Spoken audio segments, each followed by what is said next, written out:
जज साहब, मुझे मां बनना है, मेरे पति को छोड़ दीजिए। कलेक्टर ने नहीं सुनी तो जज के पास पहुंच गई महिला। जज ने सुनाया ऐसा फैसला, घंटों तक बजती रही तालियां।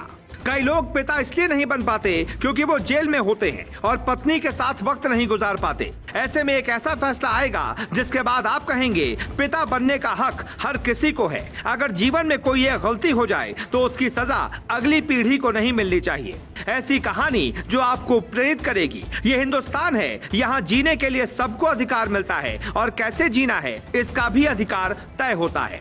ये घटना बिल्कुल सच्ची है। कई बार कोर्ट में ऐसा मामला जाता है कि कानून के पन्ने में उसका नियम नहीं होता, संविधान में ऐसे सवाल ही नहीं होते।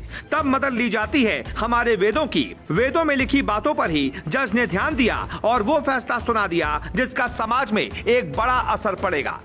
अब हम आपको विस्तार से समझाते हैं। ये घटना राजस्थान की है। महिला ने कोर्ट में दलील दी कि वो मां बनना चाहती है। प्राकृतिक तरीके से मां बनने के लिए पति का होना जरूरी है, लेकिन पति तो जेल में है। ऐसे में उन्हें पैरोल पर बाहर आने का मौका मिलना चाहिए।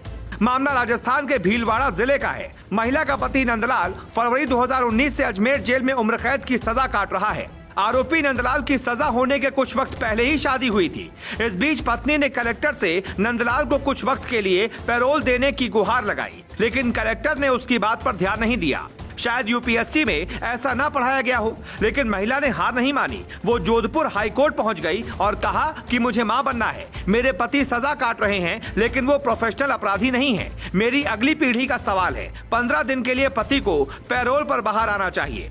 ये बात सुनकर सबका दिमाग चकरा गया। जज ने आदेश दिया कि सब फाइल खोलकर खोजो कि क्या कभी ऐसा फैसला दिया गया, लेकिन कुछ नहीं मिला। महिला की बात बेहद गंभीर थी। अगली पीढ़ी और वंश संरक्षण के लिए महिला की गुहार को कैसे ठुकराया जा सकता था।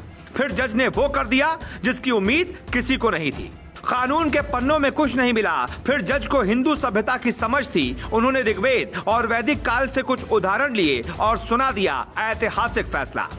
जज संदीप मेहता और फरजंद अली की खंडपीठ ने इस मामले पर कहा कि वैसे तो संतान उत्पत्ति के लिए पैरोल से जुड़ा कोई साफ नियम नहीं है, लेकिन वंश के संरक्षण के लिए संतान उत्पत्ति जरूरी है।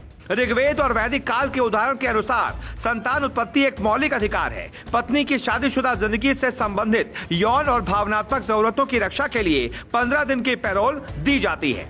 धार्मिक आधार पर हिंदू संस्कृति में गर्भधान 16 संस्कारों में से एक है। ऐसे में इस आधार पर भी अनुमति दी जा सकती है।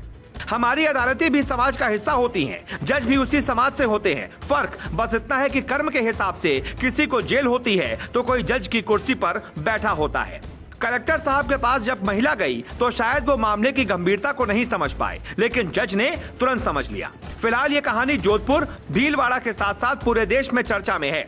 ऐसे कई मामले देश में पेंडिंग हैं। वंश को बढ़ाने के लिए पैरोल मिलनी चाहिए ताकि अपराधी भी समझ सके समाज में पिता की भूमिका क्या होती है। फैसला बेशक एक छोटे से केस का हो, लेकिन संदेश ऐसा था कि आप तक पहुंचना ही चाहिए था। दूसरों का सम्मान करने वाला ही सही सिस्टम का हकदार होता है। Bureau report, global Bharat TV.